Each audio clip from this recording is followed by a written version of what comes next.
wabarakatuh. Bismillahirrahmanirrahim. Alhamdulillahi rabbil alamin. Wabihi nasta'inu ala umurid dunya waddin.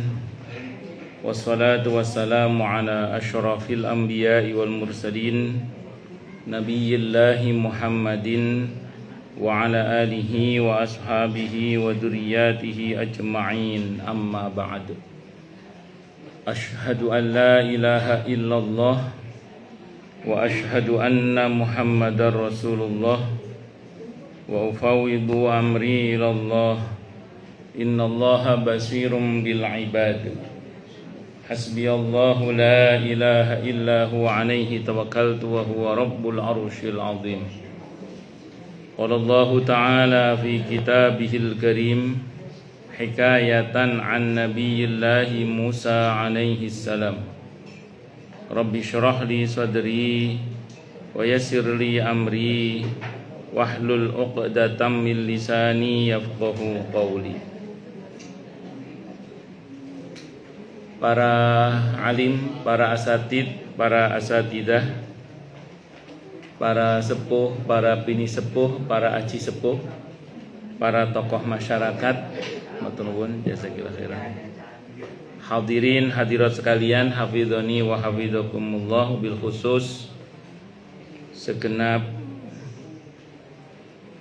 pengurus pimpinan cabang Muhammadiyah Bekasi Timur 1, Bapak Haji Heri Karim beserta jajarannya. Terus pimpinan cabang Aisyah Bekasi Timur 1, Ibu Hajjah Surtinah Marsinah.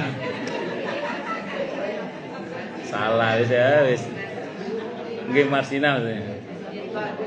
Oh nggih. Nggih,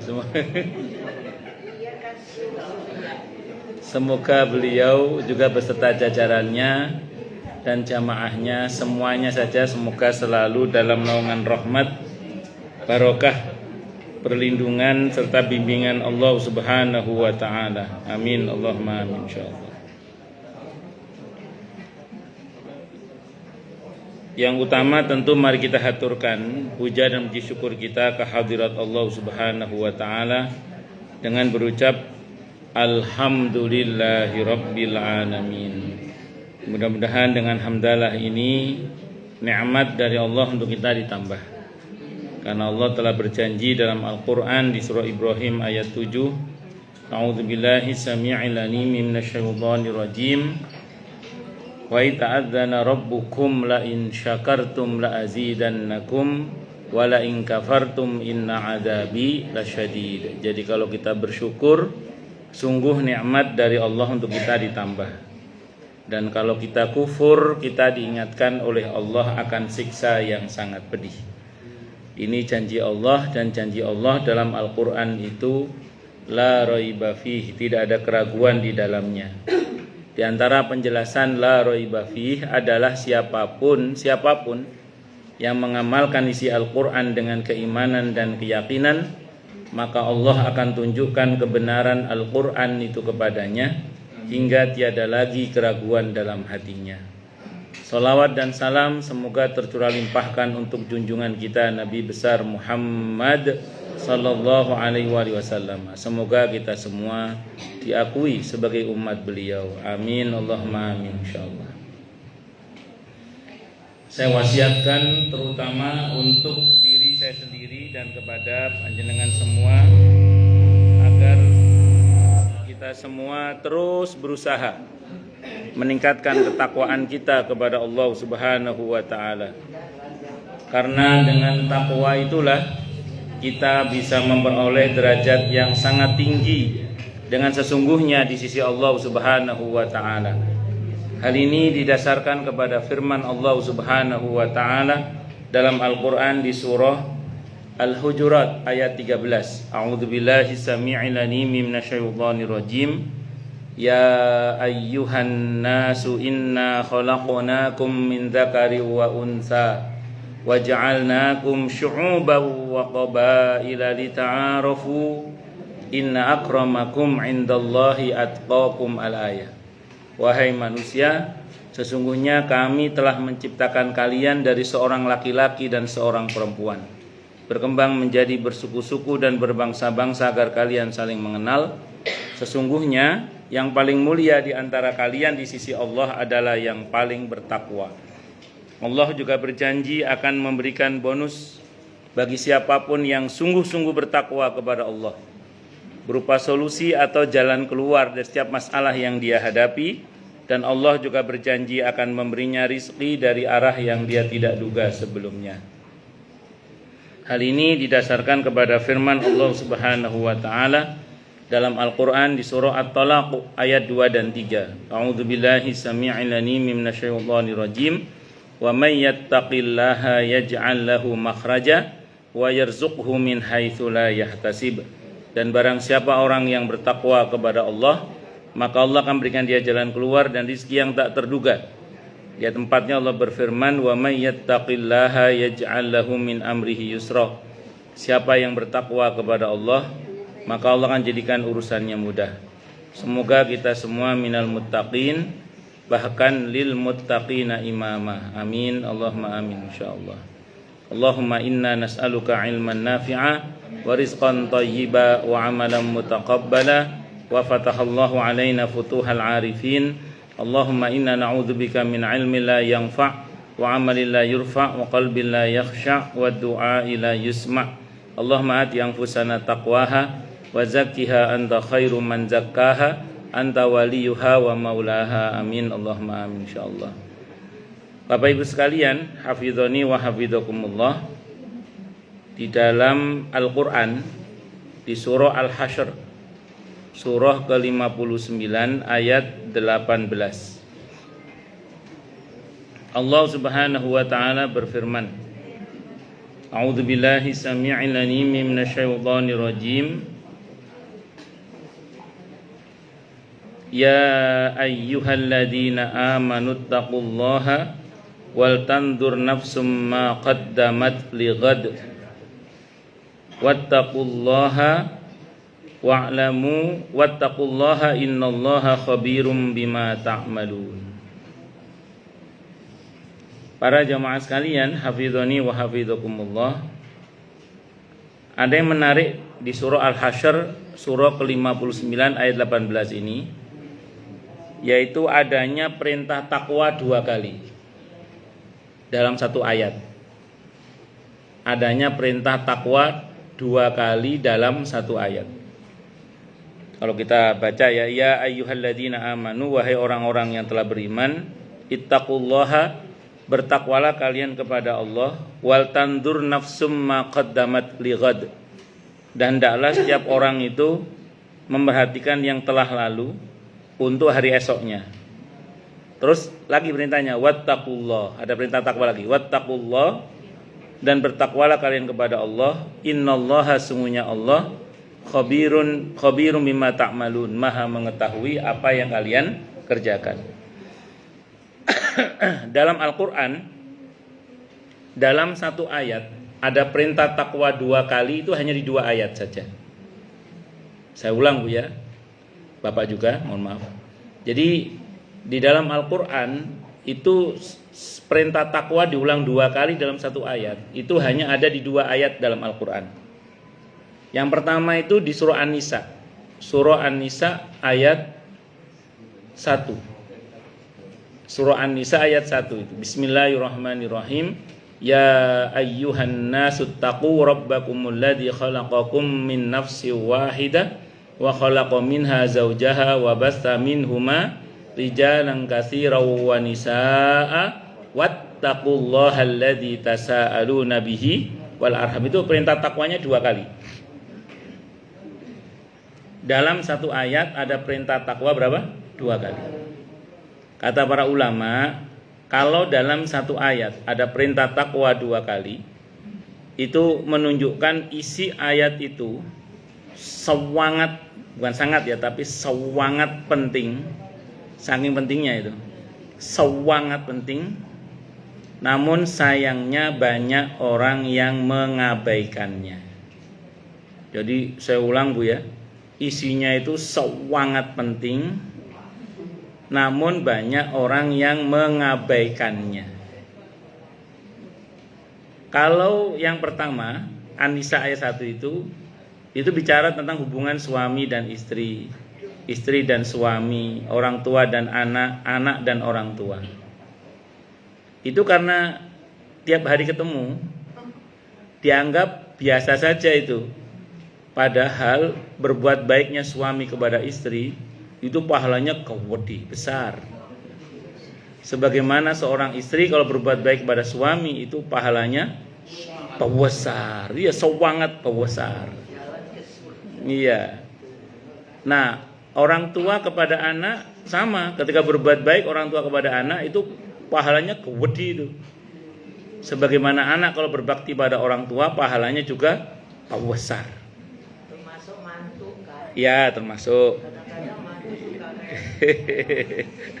Enggak semua mantu. iya, maksudnya Kadang-kadang, betul. Salah pilih besan juga bisa.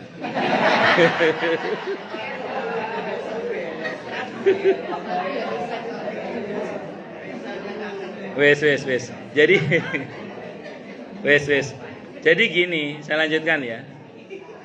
Nah, karena saking biasanya sehingga kadang seorang suami itu merasa kalau berbuat baik sama istri kayak nggak ada pahalanya gitu loh. Sebagaimana kalau seorang istri melayani suami kayak nggak ada pahalanya. cuma suami nggak ngaji kalau Iya, Pak, betul. Makanya pentingnya ngaji itu seperti itu. Pentingnya ngaji. Demikian juga ketika orang tua berbuat baik sama anak, kadang ngerasa kayak nggak ada pahalanya. Sebagaimana kalau anak berbakti sama orang tua, kayaknya kayak nggak ada pahalanya. Padahal tuh pahalanya gede gitu. Makanya saya bersyukurlah pada Allah kalau panjenengan, kita semua ngaji itu alhamdulillah. Ngerti bahwa di balik semua ini ada nilai pahala yang sangat besar. Sehingga ada sebagian orang itu kalau sama orang lain tuh dermawan, bantu sana, bantu sini, nyumbang sana, nyumbang sini. Sementara kepada istrinya sendiri pawulid pakai dal itu ada. Di sini nggak ada ya, tempat lain begitu, tempat lain. Di sini nggak ada. ngaji ada kali. Ada ya, tempat lain, di sini nggak ada. Itu seperti itu. Jadi singkat atau dibalik, ada sebagian istri itu ya kalau sama orang lain dia begitu baiknya, sama suaminya gualaknya bukan main itu ya ada. Biasanya istri yang gualak itu suaminya di wajahnya tampak gurat-gurat penderitaannya gitu. Di sini nggak ada Bu, tempat lain nggak ada.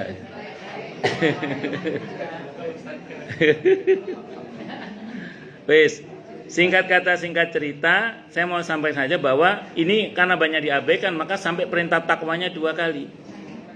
Nah, demikian juga ketika ada seorang suami zalim kepada istrinya, istri durhaka kepada suami, kadang ya biasa aja, merasa kayak nggak ada dosanya gitu, padahal itu dosanya ya gede besar itu sama. Demikian juga kalau ada orang tua zalim kepada anak durhaka kepada orang tua, itu dosanya besar sekali. Cuman saya ulang, banyak orang yang mengabaikan, dianggap itu biasa, dino-dino ketemu biasa. Memang di antara kelemahan manusia itu akan menganggap biasa sesuatu yang biasa dia lakukan, padahal ternyata itu nilainya itu sangat luar biasa. Biasanya akan terasa itu kalau udah berpisah biasanya. Sebagaimana gimana itu Bu? Kalau sudah tiada baru terasa. Kata siapa itu lupa saya? Romai Rahma ya wis. Nah, saya tidak boleh nyanyi lama-lama takutnya ustadznya luntur Bu nanti. Oh, lanjut. Enggak, maksud saya memang betul itu. Kadang baru terasa kalau sudah tiada. Dan kerinduan setelah tiada itu sangat menyakitkan. Itu seperti itu. Makanya mumpung masih ada, monggo di emak-emak bojone niku nggih. Disayang-sayang maksudnya. Baik, Bapak Ibu sekalian, hafizhoni wa hafizakumullah. Tapi kita sedang tidak bahas An-Nisa ayat 1 karena itu biasanya ceramah nikah biasanya itu. Ini kan udah kawakan semua nikahnya itu. Ini ada yang baru. Iya, kecuali Pak Kutom. Tahu. Iya. Iya, yang mana pengantin baru? Oh, lanjut. Kemudian kalau di Al-Hasyr ini bicara waktu. Kalau kita perhatikan tentang kan hendaklah setiap orang memperhatikan yang lalu untuk masa yang akan datang. Ini bicara tentang waktu. Dimana kalau kita bicara tentang waktu, itu ada sebuah hadis riwayat Al-Imamul Bukhari dari Imam Bukhari rahimahullah, dari Ibnu Abbas radhiyallahu anhuma, Nabi bersabda, ni'matani maghbunun fihi ma katsirum minan nas, as-sihhatu wal faragh. Ada dua nikmat yang banyak orang itu tertipu, kata Nabi. Ada dua nikmat yang banyak manusia itu tertipu. Apa saja itu? Yang pertama nikmat sehat. Yang kedua nikmat waktu luang. Nikmat waktu luang. Kalau kita tidak bisa memanfaatkan waktu sehat dan waktu luang ini, maka ada potensi kita menjadi orang yang tertipu. Tertipu oleh nikmat itu yang berujung pada penyesalan selama-lamanya. Na'udzubillahi min syarri dzalik. Maka kalau kita ikuti perintah ayat tadi Al-Hasyr ayat 18 itu kan, wal tandur nafsum ma qaddamat lighad. Hendaklah setiap orang itu memperhatikan yang telah lalu untuk kebaikan masa datangnya. Maksudnya apa? Kalau kita baca zahir ayat itu, kalau kita tadabburi, kita diperintah untuk muhasabah diri. Kita diperintah untuk apa? Muhasabah diri. Hijriah tahun kemarin saya ngapain aja ya? Apa yang perlu saya perbaiki dari apa yang saya lakukan kemarin itu? Apa yang perlu saya tingkatkan? Apa yang perlu saya kurangi? Apa yang perlu saya tinggalkan misalnya? Atau kita udah mulai bicara skala prioritas karena umur udah nggak muda lagi misalnya. Itu monggo, itu dibuat sebagai bahan muhasabah. Suruh lihat yang lalu untuk kebaikan di masa yang akan datang. Tapi ingat, melihat masa lalu itu seperti ngelihat spion. Jangan begini, nabrak nanti depan itu. Jadi ngelihat spion aja, sesekali aja. Jadi melihat masa lalu itu jangan begini juga. Wah, nanti takutnya lupa melihat ke masa depan, akhirnya nabrak. Tapi seperti spion, sesekali dilirik, sesekali dilihat. Ya, tapi jangan terlalu fokus ke spion gini terus, ini ya bahaya juga. Kenapa? Karena bagaimanapun juga kita tidak hidup untuk masa lalu. Kita hidup untuk di masa yang akan datang. Dan seburuk apapun di masa lalu kita, masa depan kita masih bersih. Kalaupun yang lalu misalnya ada warna-warninya, belang-belangnya semacam-macam gak karu-karuan, maka monggo dihapus ke depannya. Kan kita ini tidak hidup di masa lalu, tapi hidup di masa sekarang dan di masa yang akan datang. Maka mari kita semua, tidak hanya penjelasan tapi juga saya, sesekali melihat ke belakang, kita lihat mana yang memang perlu kita perbaiki, mana yang perlu kita tingkatkan, bahkan mana yang perlu kita tinggalkan. Bahkan kita hari ini mungkin sudah mulai bicara tentang skala prioritas, mengingat kita sudah tidak muda lagi. Kecuali bagi yang masih muda ya, maksud saya. Kecuali bagi yang masih muda. Kalau kita memang sudah tidak muda lagi. Artinya kita sudah harus mulai bisa memilih dan memilah skala prioritas yang harus kita lakukan. Itu diantara yang bisa kita ambil pelajaran dari wal tandur nafsum ma qaddamat lighad ya. Jadi hendaklah dia memperhatikan yang lalu untuk hari esoknya. Tapi kalau kita buka tafsirnya, ayat ini sebenarnya bicara tentang hendaklah setiap diri itu memperhatikan dunianya untuk kebaikan akhiratnya. Jadi masa lalu yang dimaksud adalah dunia. Kita diperintah untuk memperhatikan dunia kita untuk kebaikan akhirat kita. Itu maksudnya. Jadi kita diperintah untuk memperhatikan dunia kita untuk kebaikan akhirat kita. Izin minum dulu nggih. Mumpung kopinya masih hangat ini. Masya Allah. Nggih, pahala nih insyaallah. Alhamdulillah. Alhamdulillah.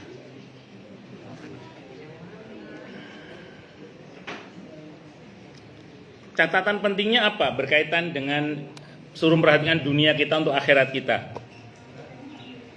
Begini ya, ini rumus ini.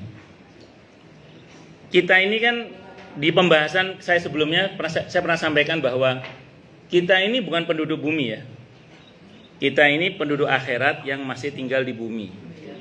Saya ulang ya, kita ini bukan penduduk bumi, bukan. Kita ini penduduk akhirat yang masih tinggal di bumi. Bumi ini, dunia ini bukan tempat tinggal, tapi tempat meninggal. Dan bumi ini sifat kehidupannya dunia. Dunia dari kata dana artinya pendek sebentar. Berarti mau atau tidak mau, suka atau tidak suka, dengan senang hati atau terpaksa, semua kita akan lanjut ke alam berikutnya, namanya alam apa? Barzah. Setelah barzah ada kiamat. Setelah kiamat ada yaumul ba'ats, hari kebangkitan. Setelah kebangkitan ada mahsyar. Setelah mahsyar ada pembagian rapot. Setelah itu ada hisab, ada mizan, ada sirat. Terakhir surga neraka. Nah, begini. Perjalanan dari barzah sampai semoga kita berujung pada surga tanpa mampir untuk sisa neraka ya, amin insyaallah. Semoga Allah masukkan kita dalam surganya tanpa hisab, tanpa adab, amin insyaallah. Mudah-mudahan. Perjalanan dari barzah sampai surga itu ada yang muluz jalannya, pakai Z ya, ada yang muluz jalannya. Ada yang mungkin kepontal-pontal. Bahkan ada beberapa yang keplanting masuk neraka dulu, baru nanti masuk surga.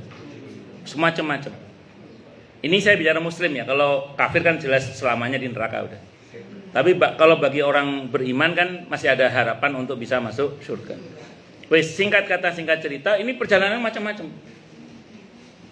Setiap orang kalau mau ngadakan perjalanan pasti mempersiapkan dokumen dengan baik dan benar dan lengkap, betul ya.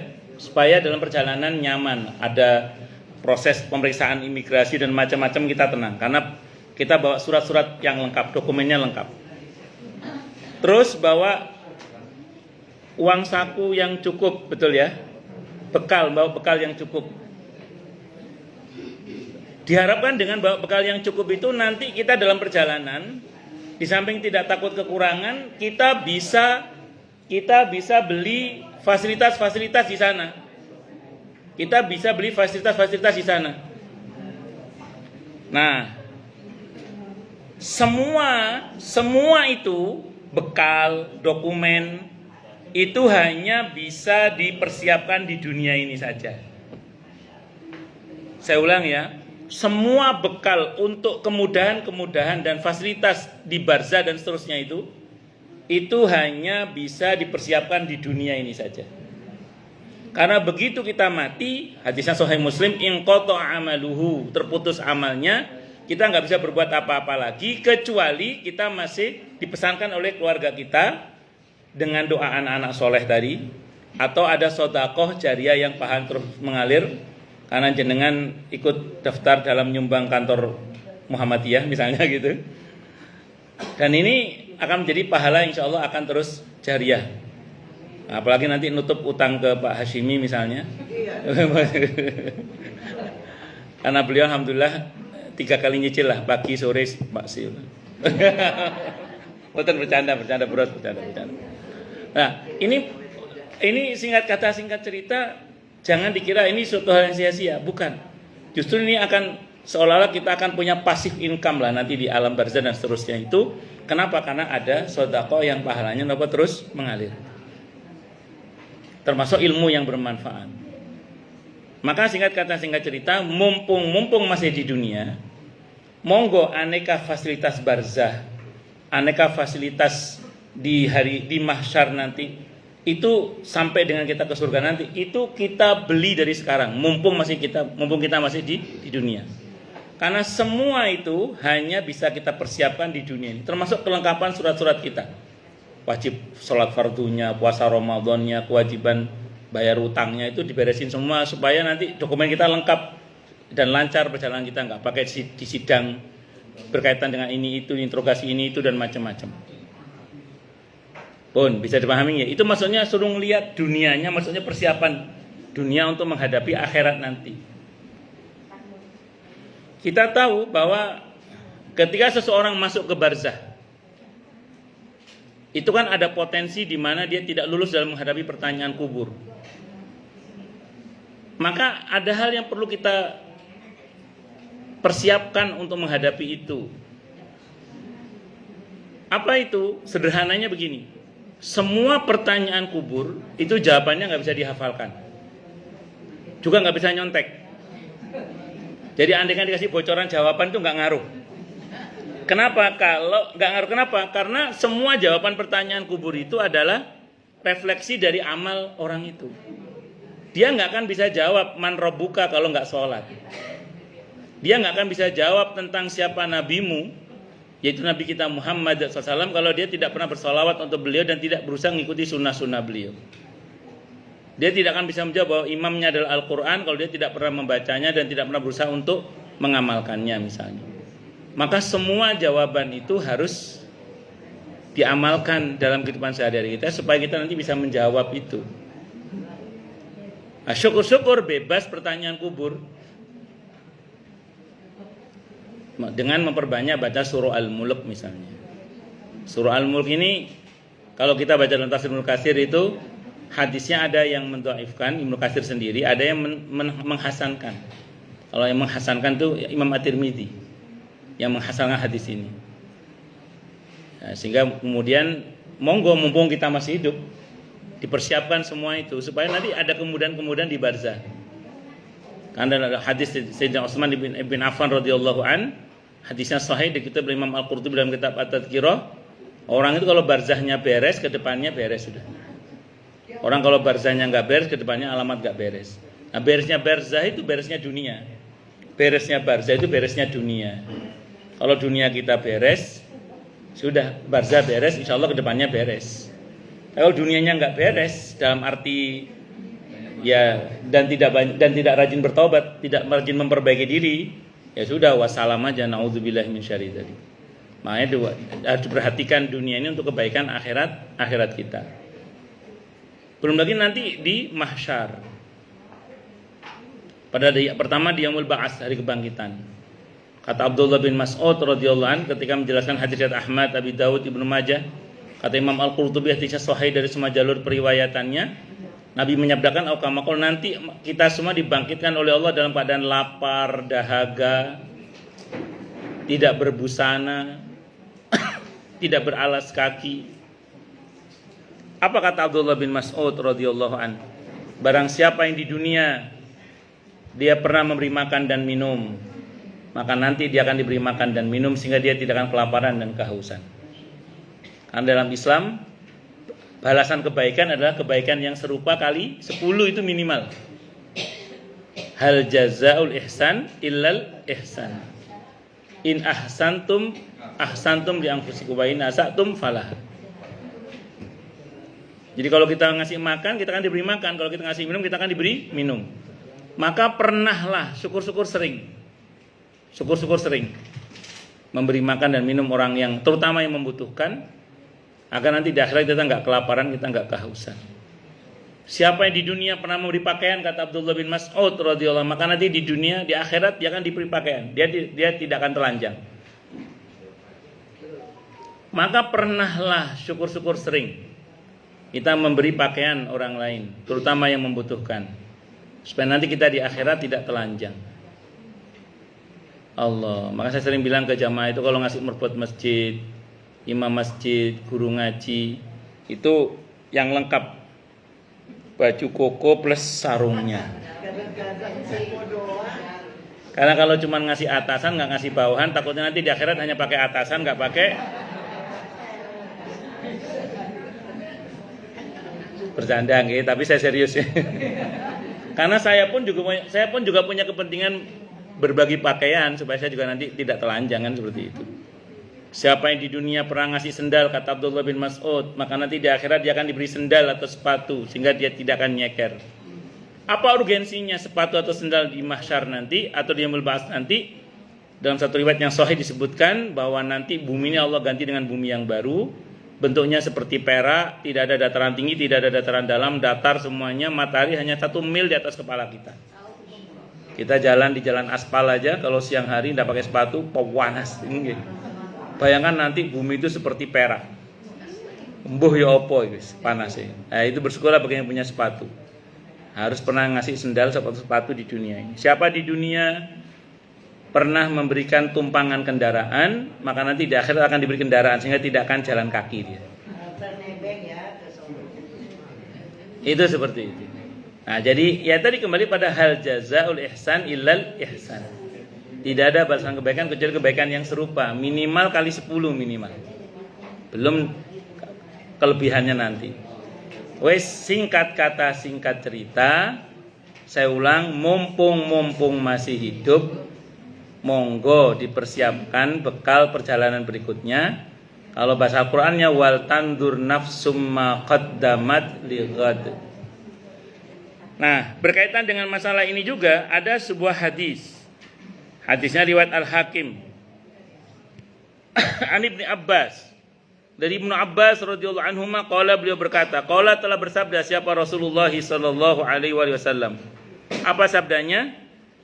Sabda beliau li rajulin pada seorang lelaki wa huwa ya'idzu, beliau sedang menasihati lelaki tersebut. Jadi ada seseorang yang sedang dinasihati oleh Nabi kita Muhammad sallallahu alaihi wasallam. Apa kata Nabi pada anak muda itu? Ightanim khamsan qabla khamsin. Ingat yang 5, perhatikan yang 5 sebelum datang yang 5. Jadi ini perhatikan yang 5 sebelum datang yang 5. Ini bagian dari perenungan atas ayat tadi ya, mentadabbur ayat tadi itu. Apa yang 5 sebelum datang yang 5 yang mesti kita perhatikan? Yang pertama, syababaka qabla haramika. Masa mudamu sebelum datang masa tuamu. Mumpung masih kewagah, meger-meger, seger. Monggo kita manfaatkan masa muda kita untuk kebaikan. Wis kelewat Ustaz. Bagi sing tua gitu. Ya, paling enggak untuk bahan nasihat anak cucu kita. Ya, ngaten nggih. Wasihataka qabla saqamika. Sehatmu sebelum sakitmu. Mumpung sehat, monggo diperbanyak kebaikan-kebaikan yang Allah ridhoi. Wa ghina'aka qabla faqrika. Kayamu sebelum fakirmu.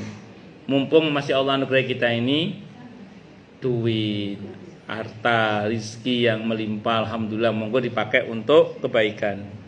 Wa faraghuka qabla syughlika, ya termasuk untuk pembangunan kantor BCM ini. Dan kemudian wa faraghuka qabla syughlika, dan waktu luangmu sebelum datang waktu sibukmu atau waktu sempitmu. Dan yang terakhir wa hayataka qabla mautika, dan hidupmu sebelum matimu.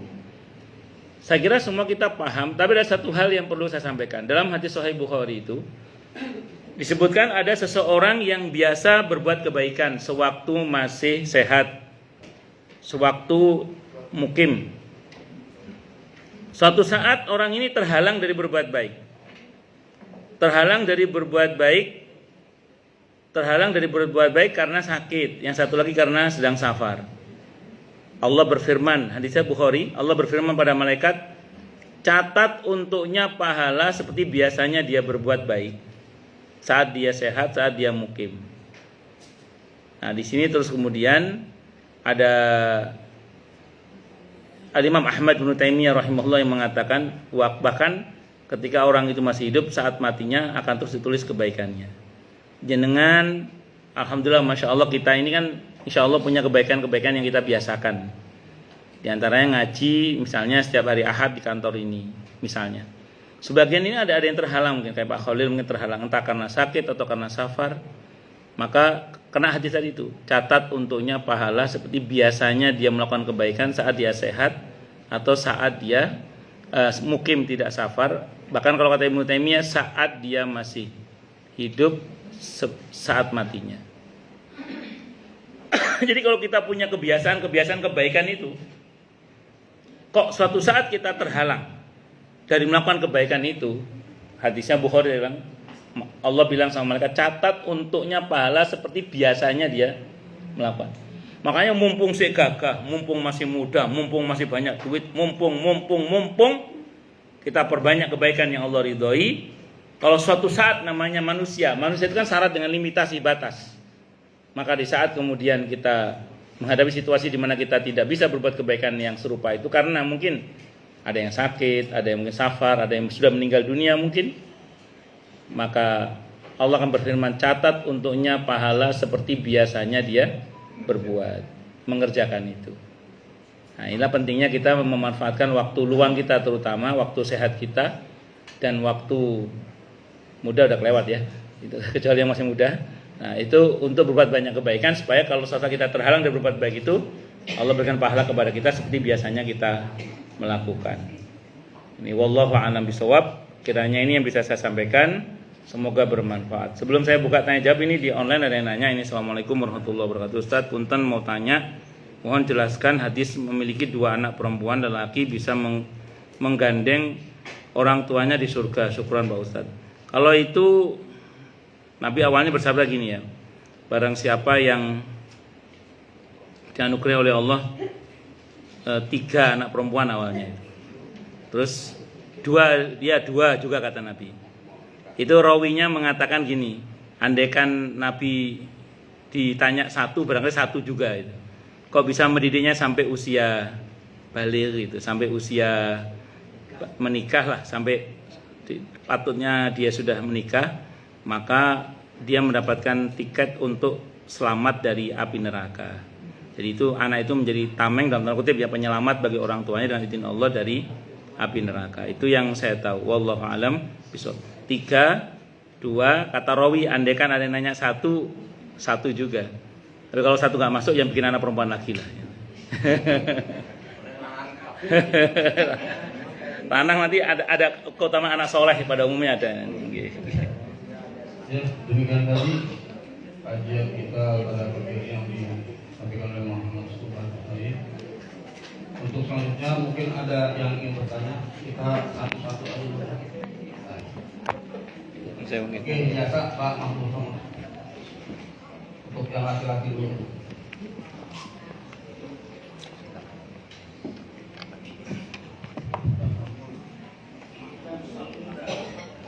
Assalamualaikum warahmatullahi wabarakatuh. Waalaikumsalam warahmatullahi wabarakatuh. Ada hadis yang sangat sederhana dari Rasulullah ketika sahabat bertanya, jangan marah. Nah itu, konkretnya seperti apa dan penjelasan dan contoh-contohnya. Apakah sama dengan marah-marah? Terima kasih. Oke. Baik. Sependek yang saya pahami, itu yang Nabi nasihati, la taghdab, jangan marah. La taghdab, jangan marah. La taghdab, jangan marah. Sampai 3 kali karena dia bertanya 3 kali lagi, ya Rasul, lagi diulang. Kita ada yang mengatakan sahabat yang dimaksud itu adalah pemarah memang. Sehingga Nabi berpesan jangan marah. Nah, pengulangan jangan marah menunjukkan taukid. Berarti maksudnya jangan marah-marah. Karena ingat, Nabi kita Muhammad sallallahu alaihi wasallam itu pernah marah juga. Tapi marahnya Nabi itu bukan marah-marah. Bedanya apa marah sama marah-marah? Kalau marah, marahnya pakai amarah. Kalau marah, marahnya tanpa amarah. Marahnya fokus, marahnya ngasih solusi. Kalau marah-marah, marahnya pakai amarah, marahnya nggak fokus, marahnya nggak ngasih solusi. Nah, jadi hadis tadi bukan melarang kita marah. Hadis itu melarang kita marah-marah. Saya ulang, kalau marah, marahnya tanpa amarah, marahnya fokus, marahnya ngasih solusi. Kalau marah-marah, marahnya pakai amarah, marahnya nggak fokus, marahnya nggak ngasih solusi. Saya sering contohkan ya marahnya Nabi dalam hadis Sahih Muslim ini, ketika suatu saat Mu'adz bin Jabal radhiyallahu an selesai sholat berjamaah dengan Nabi Isya, pulang beliau ketemu satu kaum yang belum sholat Isya. Beliau diminta jadi imam, maka beliau mengulang sholatnya, namanya i'adah. Mengulang sholat. Ketika beliau mengulang sholat, rakaat pertama jadi imam beliau, surah Al-Baqarah babat habis. Sholat Isya itu. Akhirnya di antara makmumnya itu ada yang munfarid, memisahkan diri dari jamaah. Sholat sendiri selesai duluan, tidak pulang Bu. Jadi sholat dulu, selesai duluan sholatnya. Jadi munfarid, memisahkan diri dari jamaah. Kalau di fikih namanya mufarokoh namanya. Nah, jadi memisahkan diri dari jamaah tapi tetap dalam satu shaf itu. Nah, terus kemudian yang bersangkutan dikatai, ada yang lapor. Tadi ada beberapa orang yang selesai duluan sholatnya, kata Mu'adz bin Jabal radhiyallahu anhu, yang selesai duluan munafik itu. Nah, dikatai munafik, nggak terima itu orang yang dikatai munafik. Demi Allah saya tidak munafik, Anda sholatnya kelamaan. Anda akan saya laporkan kepada Rasulullah Muhammad sallallahu alaihi wasallam. Begitu dilaporkan, Nabi SOP-nya tidak langsung percaya. Nabi itu pakai tabayun. Itu menunjukkan bahwa Nabi itu marahnya nggak pakai amarah. Maka kata Nabi, panggil Mu'adz, panggillah Mu'adz bin Jabal radhiyallahu anhu. Begitu dipanggil, Nabi bilang udunu sini mendekat. Itu pertanda bahwa Nabi marahnya nggak pakai amarah. Kalau Nabi pakai amarah, belum jelas di mana harus marah, beliau udah marah itu. Bahkan orang kalau pakai amarah yang dimarahi masih di sana, kita udah gini tuh. Oh gitu, mau nyakar. Atau laki-laki. Oh. Begitu datang kata Nabi udun sini mendekat. Itu pertanda bahwa Nabi marahnya nggak pakai amarah. Terus Nabi tabayun, tanya baik-baik. Apa betul semalam ditanyalah baik-baik gitu. Kamu sholat isya bersama satu kaum, rakaat pertama Al-Baqarah babat habis. Okamakal, kata sahabat Anas, benar ya Rasulullah. Dikira mau dipuji, ternyata mau dimarahi. Maka Nabi situ beliau marah. Afatanun anta ya Mu'adz, begitu. Dimarahi. Begitu jelas di mana beliau harus marah, di situ beliau marah. Nah, marahnya Nabi itu fokus. Kan ada orang itu marah sambil ngabsen binatang seragunan itu ada. Iya. Apalagi kalau ngabsen binatang itu orang Jawa Timur itu binatang tertentu yang keluar itu. Nah, tanyakan sama orang Malang itu. Nah, wis. Jadi singkat kata singkat cerita, begitu kemudian dimarahi oleh Nabi fokus. Apa kata beliau? Di belakang kamu itu Mu'adz, ada orang tua, ada orang sakit, ada yang punya anak kecil, ada yang punya hajat. Fokus. Kenapa kamu gak pakai surah Sabbihisma rabbikal a'la? Kok Al-Baqarah itu loh. Kalau bahasa gitu. Jadi Nabi itu fokus marahnya. Terus ngasih solusi. Beliau itu ngasih apa kata beliau? Kalau kamu mau lama wahai Mu'adz, kerjakan saat kamu sholat sendiri. Pas jadi imam Al-Baqarah makmume sing anu. Iya, itu seperti itu. Itu contoh Bang nggih. Nah, jadi marahnya tanpa amarah, marahnya fokus, marahnya ngasih solusi. Kalau kita bisa marah begitu, marahlah nggak apa-apa. Dia nggak boleh itu adalah marah-marah. Marahnya pakai amarah, marahnya nggak fokus, marahnya nggak ngasih solusi. Semata-mata menumpahkan kekesalan. Ngoten nggih? Allah a'lam bishawab. Ini mungkin satu lagi untuk ibu-ibunya. Nah, langsung situ aja Bu, berdiri namanya biar kenal kita. Oke, nama ya Pak. Iya. Assalamualaikum warahmatullahi wabarakatuh. Waalaikumsalam warahmatullahi wabarakatuh. Ini loh Pak, saya mau bertanya tentang minum, yang tadi itu loh Pak. Namanya sebutlah suaminya siapa. Besannya siapa? Saya Rina. Cinta Bu? Rina. Ini loh Pak, saya cuma pengen bertanya. Tadi Bapak bilang kalau kita harus rajin memberi Gitu terus. memberi baju, Terus. sandal, sepatu untuk nanti bayaran. Iya betul. Nah, seandainya nih Pak, seperti saya itu orangnya gemes sekali ya Pak. Saya tuh nggak pernah memberi, tapi selalu dikasih. Mungkin dari mertua kalau dibeli, dia beli 2, kasih saya 1. Anak saya juga begitu, mertua. Terus saya nggak kasih apapun, terus saya bisa gimana itu Pak? Bagus. Apa saya nggak pakai baju, nggak pakai sandal juga Pak? Oke, sampun? Nah, itu Oke. aja ya Pak. Oke. Assalamualaikum warahmatullahi wabarakatuh.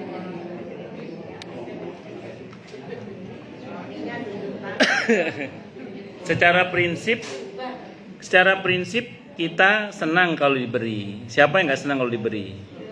Diberi hadiah ya senang. Tapi dalam Islam kita harusnya juga lebih senang untuk memberi. Saya itu kalau ceramah ada santunan anak yatim. Saya sering ngomongin sama anak yatim. Adik-adik senang ya kalau dikasih ya, senang memberi juga ya. Jadi jangan hanya punya mental senang diberi, tapi juga harus senang memberi.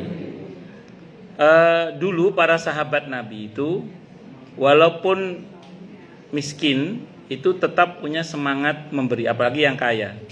Ibu tahu dari mana kita tahunya itu? Ketika Nabi mengumumkan besok akan ada jihad, butuh biaya. Itu yang datang membantu tidak hanya sekelas Utsman ibn Affan radhiyallahu anhu yang kalau sekali bantu miliaran itu, kalau diuangkan ke uang kita. Tidak hanya Abdurrahman bin Auf radhiyallahu anhu yang kalau sekali bantu bisa miliaran itu.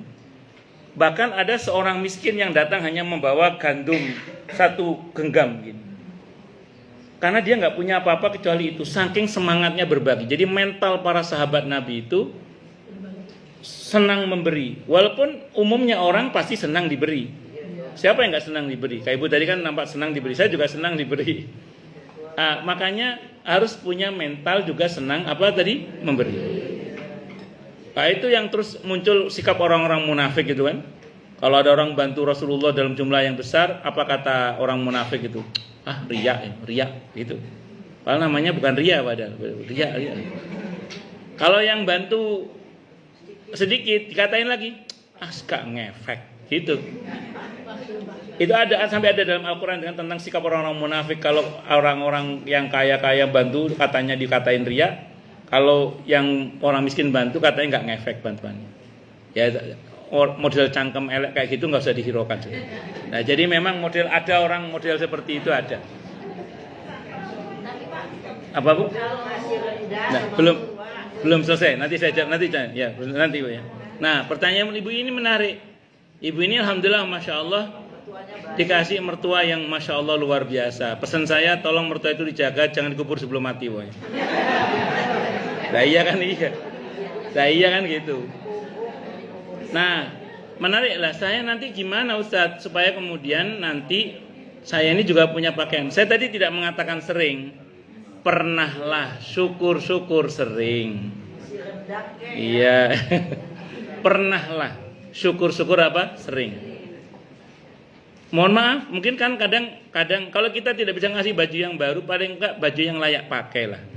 Kan kadang mungkin ada sebagian kaum muslimin donasi barang babek, barang bekas yang masih layak pakai.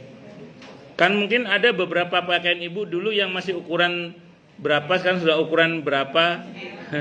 Nah kan bisa dikasih itu daripada asal masih layak pakai ya. Monggo kita bagi, syukur kita juga ada sebagian yang kita sengaja beli yang baru misalnya. Kalau memang kita dibeli. Kalau nggak mampu, maaf ya kan tidak semua orang punya kemampuan memberi misalnya. Karena memang maaf, kemampuan ekonomi orang berbeda-beda. Ini nasihatnya ya. Kalau kita tidak mampu memberi, paling enggak semangatilah orang yang mampu untuk memberi. Jadi ibu memberitahu orang yang mampu untuk memberi, itu ibu dapat bagian pahala yang sama dengan ibu beritahu. Hadis Sahih Muslim, man dalla 'alal khair falahu mislu ajri fa'ilihi. Orang yang memberitahukan satu kebaikan, dia akan dapat pahala yang sama dengan yang diberitahu itu. Ngoten nggih? Wallahu a'lam bishawab. Apa lagi tadi? Nggih. Barang-barang yang kita terima yang dari pemberian itu kan numpuk ya Pak. Ya. Ada yang udah nggak terpakai. Sekiranya itu kita berikan aja, kita sopan. Sopan nggak sopan tergantung. Ya, ada tergantung, ada tergandengan ya, tergantung. Enggak, tergantung Bu. Jadi gini, ada Bu ada di Bekasi apa di mana saya nggak tahu itu. Itulah pengumpul barang-barang bekas. Ada. Kalau memang ibu merasa bahwa pakaiannya itu masih bagus, dibagikan aja, tidak ada masalah. Ya, saya punya jamaah dulu itu anaknya itu mantan model. Pakaiannya banyak dan bagus-bagus. Sama beliau dilondrikan dulu atau dicuci sendiri terserah ibu lah. Dirapikan di packing plastik, tapi pakaian bekas, tapi masih bagus, masih layak pakai. Nah kalau kita memberikannya dengan cara begitu, insya Allah ya tidak menghina. Dan sasaran kita adalah orang-orang yang memang membutuhkan pakaian gitu. Ya kalau ibu kasih ke orang kampung biasa, mungkin beberapa menganggap menghina banget, masa kasih pakaian pakai gini misalnya gitu. Itu bagus, ya benar itu, nggak ada. Ke ibu lah, ya kan? Ya dia dapat juga, ibu dapat juga. Kayak MLM aja gitu. Wallahu a'lam. Kalau menggeser boleh nggak? Kita kan banyak yang ngasih oleh-oleh, kita nanti kasih lagi geser. Kalau Nabi bilang kepada Sayyidina Umar gini, Kan Sayyidina Umar itu pernah kalau dikasih itu tidak mau gitu ya. Kata beliau, Umar ini hak kamu, terima saja. Kalau kamu mau makan sendiri, kalau enggak kasih ke orang lain. Kata Nabi begitu. Boleh. Wallahu a'lam bishawab. Ya, mungkin kita cukupkan dulu. Baik. Karena kalau kita beri kesempatan masih banyak yang bertanya, namun karena ada waktu juga ya.